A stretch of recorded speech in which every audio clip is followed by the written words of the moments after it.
श्रीब्रह्मकृतं श्रीकृष्णस्तोत्रम् ब्रह्मोवाच कृष्णं वन्दे गुणातीतं गोविन्दमेकमक्षरम् अव्यक्तम् अव्ययं व्यक्तं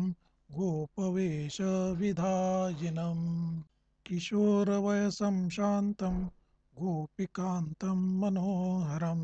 नवीननिरदश्यामं कोटिकन्दर्पसुन्दरम् वृन्दावनवनाभ्यरणे रासमण्डलसंस्थितं रासेश्वरं रासवासं रासोल्लाससमोत्सुकम्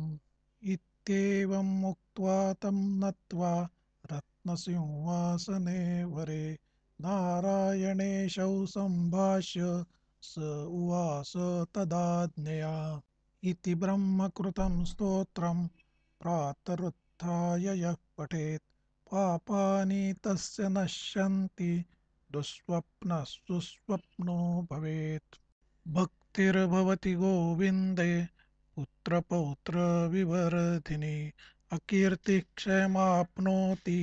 सत्कीर्तिर्वर्धते चिरम् इति श्रीब्रह्मवैवर्ते